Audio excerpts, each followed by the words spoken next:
Project details. Pag-uusapan po natin dito kung ano ba talaga yung purpose or ano yung, pinaka-uniqueness nitong, ating, developer 'no. Ano yung mga project niya na existing na at isa pa po yun sa mga excited akong i-share po sa inyo. Yan po yung ating, gagawin na susunod na video. Pupuntahan natin yung mga project nila sa South. So, but for the meantime, ito muna ang, bagong, na-develop muna dito sa Capas Tarlac. Located po ito sa Sapang, Maragul, 'no. Along the highway lang din po ito. So, umpisahan na po natin. So, ang pangalan po niya ay Cabana Communities, ayan, alright. So, si Cabana po, naka-center po siya sa smart, sustainable, and resilient. Yan po yung pinaka, concept or core, value niya, ano. So, yan din po yung diniscuss sa atin doon. Ito, humingi lang ako ng, kanilang, tools para mai-share ko po sa inyo. So, ang mission nila is to enhance residents' life through smart, sustainable, resilient development project. So, more on environment. Parang ginagawa nila guys is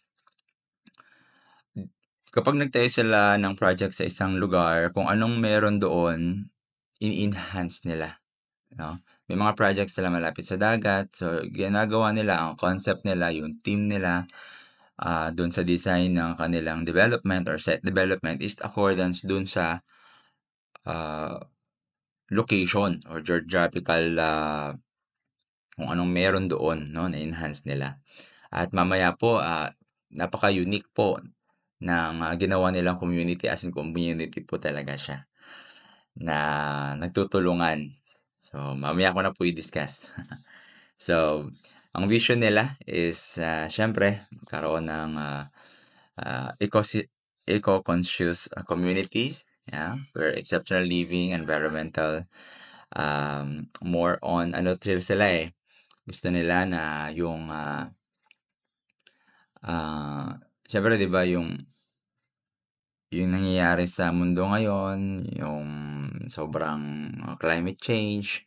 So, ang mga project na gagawin nila is nakaakma doon para labanan yun, yung climate change. Kahit pa medyo ano, medyo, siyempre mahirap labanan.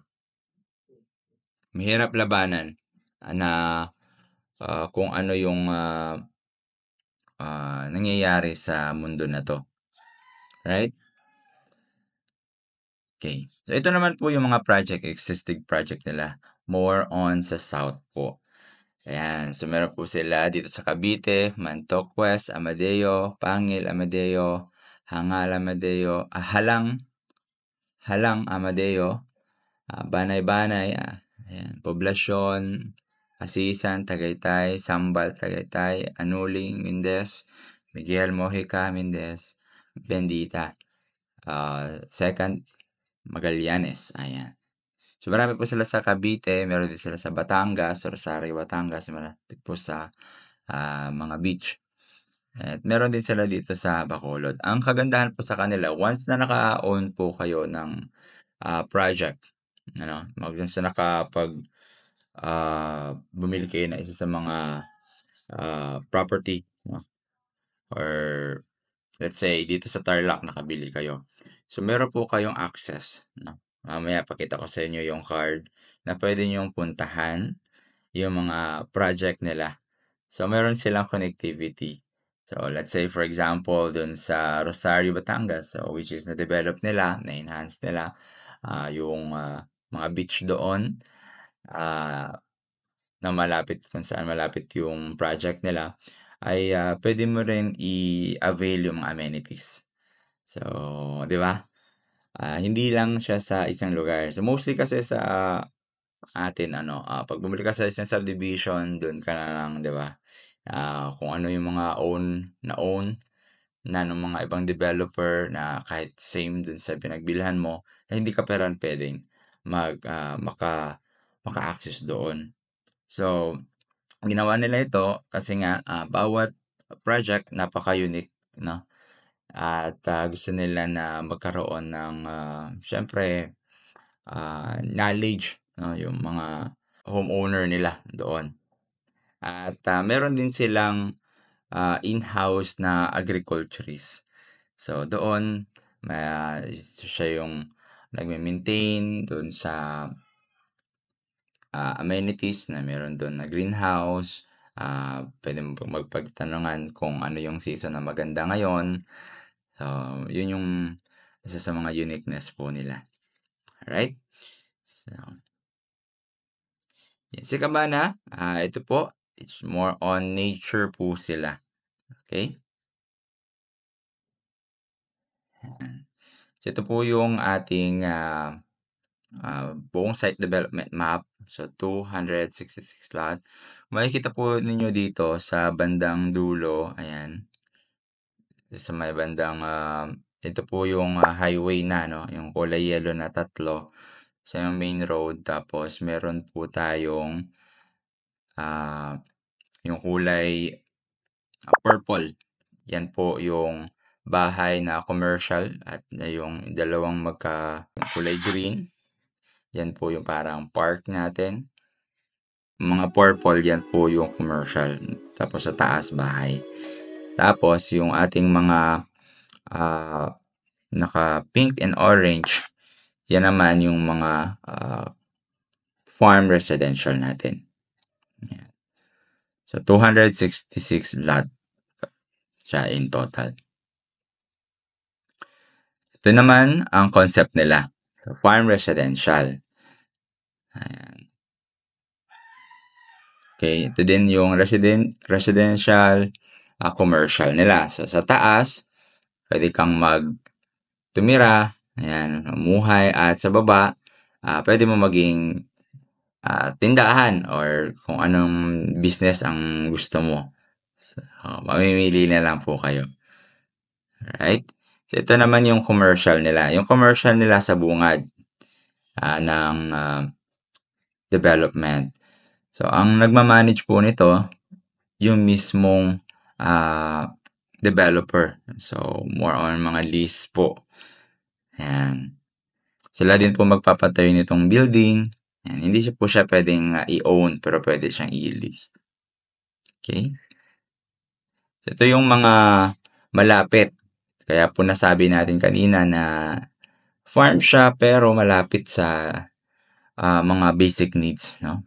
Imagine niyo po 15 minutes lang to Tarlac City, 21 minutes San Luis, 29 minutes San Miguel na, 27 minutes Tarlac City West, yan, Tiplex exit, 34 minutes Hacienda Loisita, SCTEX exit, 39 minutes La Paz, 45 minutes Capas, 51 minutes Fael Bamban. So 51 minutes Bamban, siyempre malapit din po siya sa New Clark and, Concepcion. Ito po yung itsura po niya 'no, malapit din po tayo sa mga church, ayan, yung elementary school, ayan, mga hospital 'no, malapit din po tayo.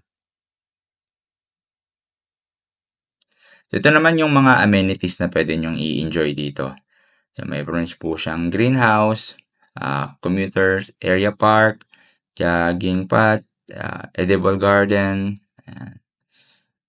So dito naman sa, ayan 'no, merong, ah, nagtutulungan yung community na magtanim, may swimming pool din po tayo, at siyempre yung K-Suits unit, ito yung mga, meron po sa amenities. For example po, 'pag pumunta kayo sa ibang project, i-avail niyo po yung mga K-Suits unit nila, puwede po kayong mag-stay doon. 'Pag member po kayo, puwede po kayong check-in ano. Gano'n din po yung mga ibang mga, naka-avail na dun sa existed community nila. Kapagka na fully developed na yung Tarlac or dito sa, Cabana Enclave Tarlac, nagkakaroon po siya ng, ah, communities talaga dahil lahat po ng mga project nila ay involved or, puwedeng bisitahin. At siyempre, kung gustong, ah tumuloy 'no, meron din, silang accommodation. So, ang magma-manage po niyan is yung HOA mismo, 'yan. Ito po yung kanilang basketball court, pavilion, playground, kumpleto po ano. So, ito naman sa amenities ng residential commercial.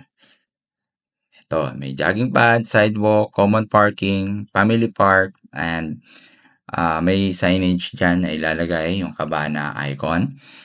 Dito po, malaki po percentage ng inallocate nila sa mga open spaces. Okay.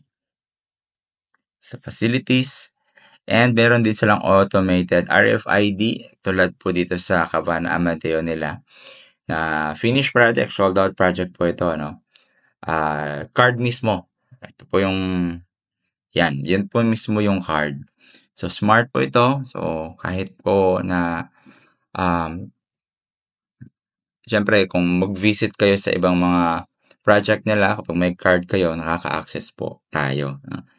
Pero kung apat kayong member sa family, dalawa lang po pwede. Pero kung halimbawa gusto naman additional, so yan, magre-request lang po tayo. Okay? Siguro dito, ang inaano po nila, ang kino-consider po nila yung immediate family nung pinaka-owner. So, nagkakaroon ka ng exclusivity member card. Sa bawat project nila ay merong material recovery facility. So, yung recycling ay pinapa-implement nila doon mismo sa community or yung waste management. Yung utilities nila, of course, accessible yan, ready yan. Wala ka nang isipin, no? I-tap mo na lang. Okay? Accessible siya, syempre sa internet. Alright? Yan. So, yung mga solar, yung mga light natin is solar. Yung gamit. Yan, napaka-eco-friendly, di ba? So, syempre dito na tayo sa computation. Magkano nga ba ito?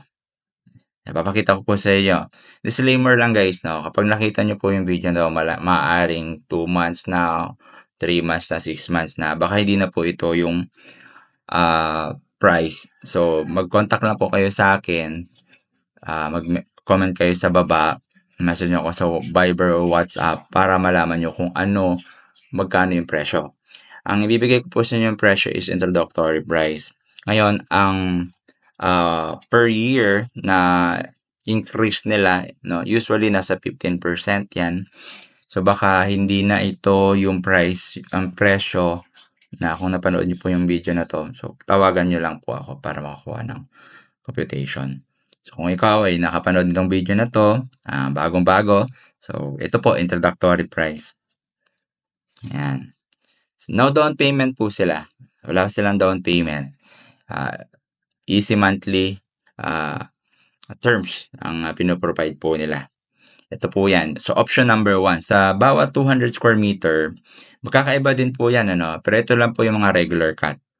So, per square meter natin ay 6,500. Introductory po ito, Wala pa pong na-develop doon, pero magbibigay po ako sa inyo ng drone shot. Pero naglalagay na po sila ng muhon. Okay? So, yun yung kagandahan po dito na makuha nyo siya na pinakamura. At syempre, makakapili po kayo ng kung anong gusto niyo. Gusto niyo corner o gusto niyo medyo exclusive. Nasa sa inyo po yan. So, ang total price po niya is sa 1,300,000 kung ang basehan po natin is 200 square meter. Less discount pa po yan, 40,000. Less reservation. So, yung discount natin, yun na yung parang reservation natin, 30,000. And after 7 days, mag-start na po tayo ng amortization. So, nasa 34,167. Yung title cost po is nasa 123,000. May mga iba po na in-incorporate na po nila doon sa 36 month para hindi po mabigat. Right? Ngayon, kailan pwedeng taniman? Okay? So, pag nakakalahati na po kayo na bayad, ayan. So, allow din po nila na maglagay po ng kubo. doon as your siyempre 'pag nandun kayo, accommodation, 'di ba? So, allowed po nila yon. So, pino-promote din po nila yon. 'Pag nasa ibang bansa ka naman or malayo ka dun sa project, puwede po siyang pagtaniman, 'no? So, meron po silang mga, ini-involve po kasi nila yung community. Yung mismong, ah, mga farmer, so puwede pong pagtamnan doon and siyempre kung ano man nakikitain may percentage po sila kung sa harvesting po, ano, at 'wag po kayong mag-aalala dahil mayroon po silang, hindi kayo mahihirapan na ibenta yung product niyo. Kahit kayo man lang, 'no, consume niyo na, pero kung halimbawa kung medyo marami-rami na, ah, siyempre, ah, yung developer mismo ay puwede nilang bilhin yun or, ini-encourage nila na sila yung makabili ng product at yun yung i-sho-showcase nila doon sa mga commercial natin. Alright? So, gano'n po yung ano natin, kakaiba ano, itong, community. So, pino-promote nila aqua farming, aquaponics, pino-promote nila yung vertical. So, I'm very excited guys. So, panoorin niyo po yung next video ko. Panoorin natin yung mga existing company na nakapag-produce na rin. So, kahit nandyan po kayo, makabisita kayo ng siguro mga 1 week lang, makikita niyo yung ano ninyo na may tanim, 'di ba? Tapos puwede kayong magluto doon, 'di ba? So, napaka-ano niya, napakaganda. So, hindi na idle yung lupa. Mostly kasi, 'di ba, mapapansin mo 'pag, sa isang subdivision, bumibili, naka-idle lang yung lupa. Ito talagang nagkakaroon siya ng buhay, 'no? So, ini-involve nila yung mga farmer doon sa mismong, subdivision. So, kumikita lahat, 'di ba? Kumikita ka na dun sa property, kumikita ka dun sa pananim, kumikita din yung mga farmer na kung saan, sila magtatanim doon sa lupa mo. Gano'n siya, 'no? Okay. Right. So, option 3, eto iba-iba lang yung mga presyo nito depende kung morning sun, afternoon, pero konti lang naman yung difference, 'no? So, option 3 tayo. Ito yung, kapagka, mayroong, ah, down payment. Hindi, dito pala 'no. So, yung 30% down payment, halimbawa gusto mo na medyo, um, liliit yung monthly mo, 'di ba? Oo, puwede po kayong mag, 30% down payment. Ang kagandahan po nito is meron po siyang malaking discount. So, magkano yung discount niya? Yes po niyo is 80,000. Okay. So, 70% po na 854, yun po yung, babayaran natin na 36 months na 23,000.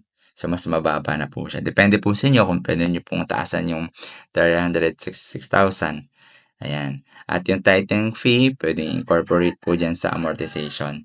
Alright? So, ayan guys, kung spot cash naman, okay? Ay naku, ang ganda po nito kung may pera man lang po tayo 'no, natatambay lang sa bangko. So, ito po, meron po siyang discount na 130,000. Okay, so ang total po ng babayaran is 1,170,000. Pero ang ano po na allowed lang po nilang kunin since nasa pre-selling pa lang is na 90% down payment, which is nasa 1,053,000. And then yung, reservation at the same time 'no. At, ah, yung 10% babayaran natin siyan kapagka full, completed na yung development. Kung meron po kayong pera 'no, na nakatambay lang sa bangko, ang ganda po nito guys kasi 15%, more than pa yung magiging, increase ng value over the, period of time. And ito introductory pa. Ito hindi naman kayo matatakot, kasi meron na silang mga existed project, 'no? Meron na silang mismong, na project. Yun yung pong pupuntahan po natin, 'no? So, ang ganda po nito dahil, siyempre nauuso na sa atin ngayon ano, ah yung 'pag nag-develop sila is hindi nila sinisira yung siyempre 'di ba usual natin ginagawa, sementado lahat 'di ba? Tapos bahay semento ganyan. Eto hindi, ginagawa nila ini-enhance nila yung, kung anong meron doon sa, geographical located. yung project na yun. Alright? Ito pa, okey. So, ito naman mo yung sample computation sa, residential commercial po nila kung gusto niyo po ng may bahay sa taas, sa baba naman is commercial. Okey, no down payment din. So, ang total price is nasa, 3,000,000 per square meter, nasa 12, okey. Ang lot area niya is 250 square meter, malaki-laki din siya. Less discount is 40, less reservation fee is 50,000 yung reservation fee. Sa 2,910,000 na lang yung nababayaran natin for 36 months, nasa 80,000 po yung monthly po niya. Ang titling is nasa 291,000, right? Kapagka gusto niyo naman ng mag-down para liliit yung monthly, 30% down payment, makaka-discount din po kayo, 80,000. So, magiging monthly po ninyo ay, sa 70% balance ano, nasa 56,000 na lang. Alright. Then sa spot cash 'no, ng ating residential commercial, ito naman po may discount po kayong 10%, 300,000 po. So, total price is nasa 2.7. So, dito naman is 90% lang puwede mo yung i-full, yung 10% po upon completion po ng site development. Alright? So, why invest in Tarlac? Bakit nga ba dito sa Tarlac? Pag-uusapan natin kung bakit, ako kukuha sa Tarlac, 'no? Ano ba meron diyan, 'di ba? Tanong natin. So, dito po sa Tarlac kasi ang sentro ng business district. Kung nakapunta na po yung Tarlac, ang lapad po niya, marami po siyang mga businesses, halos kumpleto na 'no. And, nandito na rin po yung mga agro-industrial development, agriculture development, tourism development, and yung mga malalaking mga big player sa development is nandito na din po. Okay? So, nakaka-access ka dun sa Dingalan, sa San Fernando Airport, Poro Freeport, Clark International Airport, New Clark, nakaka-access ka kasi nasa gitna po tayo, no? Okay, marami po siyang mga agricultural environment, no, and natural resources, mga falls, yan, marami. Yan. So, Sitio Baag, isa sa mga trekking kilalang kilala. Pinatubo Trail, kilalang-kilala po yan. Monasterio de Tarlac, Parish Church at Capas National Park Museum. Nandito na po. And bakit nyo naman pipiliin si Cabana Enclave? Ito yan. Sa mga dahilan kung bakit is, of course, accessibility siya. Farming siya, no? Ito na yung sinasabi ni Sir Christian na farming siya pero malapit ka pa rin doon sa mga basic needs mo, no? Like hospital, like supermarket, kung ano mang gusto mong bilhin, malapit ka pa rin. Okay? So, and exclusivity, no? Hindi lang tayo pwedeng, dito sa project na makaka-access din tayo, no? Doon sa ibang mga project na kung anong meron sila, anong mga ginagawa nila sa project na maaaring pwede nating gawin po dito sa project or yung property na kinuha ninyo. So, it allows a connectivity na. Okay, so siyempre eco-friendly yung amenities nila. So, meron tayong man-made pond, yan, man-made pond, yan. Masarap diyan magmuni-muni, nature trail, meron din tayo diyan. Siyempre yung edible garden. May nagme-maintain po niyan. Siyempre may MRF at automated gate. So, for the security. Sustainable development. Kasi nga, it creates a community na kung saan, for example, may sa kapitbahay, may talong siya na ano, tapos ikaw kamatis, pwede kayong mag-barter, di ba? Mag-usap. And syempre, yung future value. So, isa ito sa mga along ano nga po siya, no? Highway po siya. Kaya in the future, marami pong development ang magaganap po dito. Yan. So, yan pa po. I hope magkaroon kayo ng idea kung ano, sino, ano ang pwedeng i-offer ni Cabana. Alright?